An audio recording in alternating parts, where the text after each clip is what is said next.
फूलों की बात करेंगे। कुछ होंगे जो बाग बगी देश में दो तरह के युवा हैं। कुछ होंगे जो बाग बगीचे फूलों की बात करेंगे, कुछ होंगे जो फूलों के रक्षणार्थ सूलों की बात करेंगे। ज्ञानदायिनी मां शारदा के चरणों की धूलि को मेरा नमन। क्रांतिधरा मेरठ से आता हूं। जो कुछ कहूंगा इस देश की अखंडता, संप्रभुता और शौर्य गाथा को ध्यान में रखकर कहूंगा। कोई भी निरर्थक व्याख्या आदि नहीं करूंगा।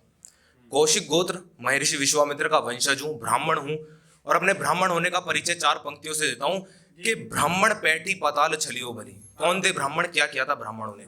अरे ब्राह्मण पैठी पाताल छलियो भली, ब्राह्मण 60,000 गुजारे, ब्राह्मण शोक समुद्र लियो और ब्राह्मण ही यदुवंश उजारे, ब्राह्मण लात हनि हरि केतन, ब्राह्मण ही क्षत्रिय दल मारो और ब्राह्मण से मत बैर करो कोई, ब्राह्मण से परमेश्वर हारो।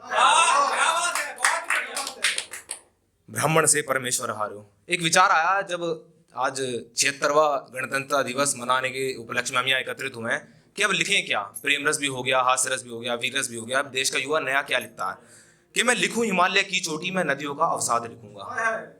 मैं लिखूं हिमालय की चोटी में नदियों का अवसाद लिखूंगा, अखंड भारत की लालसा में मैं मस्तक का उन्माद लिखूंगा। मैं लिखूं कर्ण का नया सवेरा, हाथों से गिरती रेत लिखूंगा, फिर से चमकते बाणों से मैं एक नया कुरुक्षेत्र लिखूंगा। मैं स्वाभिमान वाला जौहर जौहर खातिर कोहराम लिखूंगा, देश के टुकड़े करने वालों का गद्दारी में नाम लिखूंगा। मैं लिखूं धरा के वीरों को, उन वीरों का बलिदान लिखूंगा, मुगलों की छाती पर चढ़कर महादेव का नाम लिखूंगा।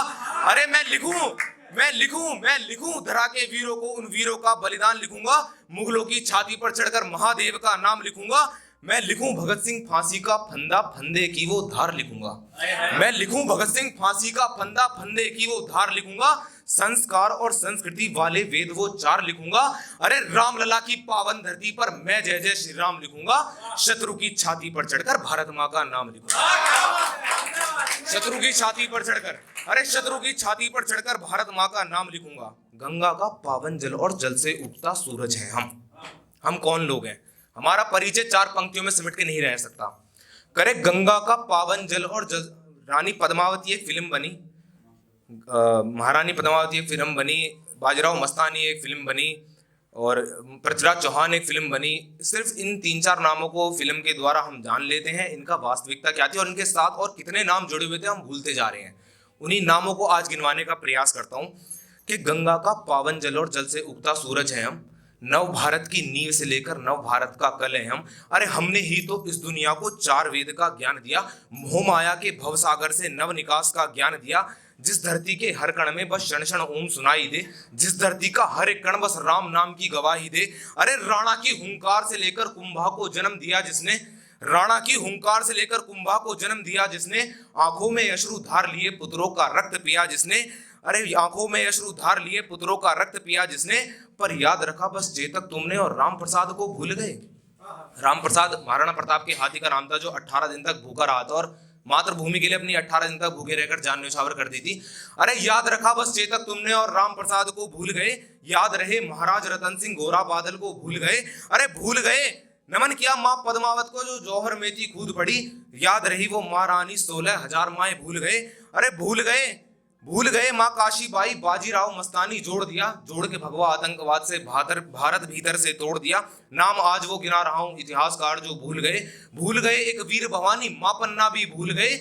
वृट वृक्ष बचाने की खातिर चंदन कटवाया था जिसने, वृट वृक्ष बचाने की खातिर चंदन कटवाया था जिसने, अपने पुत्र की छाती चिरवाकर राजपुत्र बचाया था जिसने।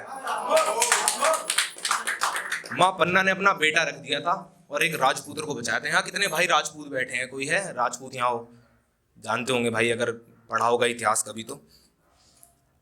युद्ध क्या होता है? एक रैपट मैं तुम्हारे मार दूं, एक रैपट तुम मेरे मार दो, ये युद्ध नहीं होता था शंखनाद पहले फिर माटी पूजी जाती थी। एक क्रम से चलती हैं सब चीजें कि होता था शंखनाद पहले फिर माटी पूजी जाती थी, शस्त्र चलाने से पहले ज्येष्ठ से आज्ञा पूछी जाती थी। अरे मातृ मित्र के चरण चूमकर अनुजों को लाड़ किया जाता था, तत्पश्चात खून से माटी को गाढ़ा लाल किया जाता था। घुड़सवार से घुड़सवार लड़ते थे, पैदल से पैदल भिड़ता था, ढालों से ढाले टकराती थी, भालों से भाला भिड़ता था।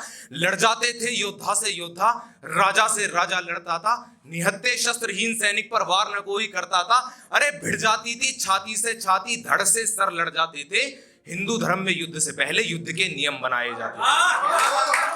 हिंदू धर्म में युद्ध से पहले युद्ध के नियम बनाए जाते थे। युद्ध कोई आंसुओं भरा पैगाम नहीं होता। होता क्या युद्ध? अरे युद्ध कोई आंसुओं भरा पैगाम नहीं होता, युद्ध कोई मजबूरी का दूजा नाम नहीं होता, युद्ध तो मस्तक पे लगे चंदन का स्वाभिमान होता था, युद्ध तो रणभूमि पर जैसे तलवारों का नंगनाच होता था। युद्ध कोई आंसुओं भरा पैगाम नहीं होता था, युद्ध कोई मजबूरी का दूजा नाम नहीं होता था, अरे युद्ध तो रणभूमि पर जैसे तलवारों का नंगनाच होता था, युद्ध तो मस्तक पे लगे चंदन का स्वाभिमान होता था। विश्व गुरु बनना है तो गुरुओं वाला एक काम करो। हम चिल्लाते फिरते हैं पूरे समाज में, देश में कि हम विश्व गुरु हैं। हम विश्व गुरु थे, हम विश्व गुरु हैं नहीं। ये वास्तविकता है, इसे स्वीकार कीजिए। अरे विश्व गुरु बनना है तो गुरुओं वाला एक काम करो, विश्व गुरु बनना है तो भगवा वाला परिधान करो, विश्व गुरु बनना है तो रणभूमि पर सिरदान करो, विश्व गुरु बनना है तो बजरंग बाण का पाठ करो, अरे विश्व गुरु बनना है तो अमृत छोड़ विषपान करो, विश्व गुरु बनना है तो काल छोड़ महाकाल बनो, और करनी है गुलामी फिर से, हाथों में पहनो चूड़ियां और घर पर बस विश्राम करो। इस पावन भूमि का कर्ज ऐसे अदा नहीं होता, जैसे सोच रहे हो वैसे तो शायद बिल्कुल नहीं होगा। इस पावन भूमि का कर्ज ऐसे अदा नहीं होता, आर्यव्रत की शान का बुर्का परिधान नहीं होता, हाथों में कलावा माथे पर तिलक लगाओगे तब जाकर अखंड भारत के राम भक्त कहलाओगे। चरखा चलाने से बस सूत काता जाता है। ये कह दिया जाता है कि आजादी चरखे से आई थी। वो मैं प्रश्न की कसौटी खड़ी करता हूँ कि 20-25 साल के नौजवान युवा कौन थे जो फांसी के फंदों को किस्मत का ताबीज समझकर चूम रहे थे। चरखा चलाने से बस सूत काता जाता है, आजादी पाने हेतु रण में युद्ध लड़ा जाता है। वीर शिवा राणा सुभाष की बलिदानी का मान करो, राजगुरु सुखदेव भगत सिंह की फांसी का ध्यान करो, अभिमान करो मर्दानी वाली झांसी की बलिदानी पर, अरे एक बार तो ध्यान करो राणा की जिंदा जवानी पर। भैया जमाना मॉडर्न हो गया, आप पुरानी सोच के हैं। प्यार मोहब्बत करनी है तो पूजा पाठ भी करो। अपने धर्म, अपनी संस्कृति, अपने कुल, अपनी मर्यादाओं को भूलना। यदि मॉडर्न जमाना है तो आपसे अच्छी जिंदगी आपकी गली में रहने वाला कुत्ता जी रहा है, जो 2 वक्त की रोटी खाता है परंतु अपने मालिक के लिए वफादार रहता है। प्यार मोहब्बत करनी है तो पूजा पाठ भी करो, अपने स्वाभिमान की खातिर रण में तुम लड़ो मरो। अरे शास्त्रों का यदि ज्ञान रखो तो शस्त्र चलाना भी सीखो, गाने गुनगुनाते हो तो मंत्र का जाप भी सीखो, मत बनो सहिष्णु तुम मत सहो प्रहार को, सीख लो बस एक बार सिंह से दहाड़ को, और सीख लो अब तेज करना तलवारों की धार को, समय आने पर बचा पाओ भारत माँ की लाज को। समय आने पर बचा पाओ भारत माँ की लाज को। किताबों के बीच गुलाब की तरह दबके सड़ते रहोगे तो इतिहास के पन्नों पर कभी अंकित नहीं हो पाओगे। धन्यवाद।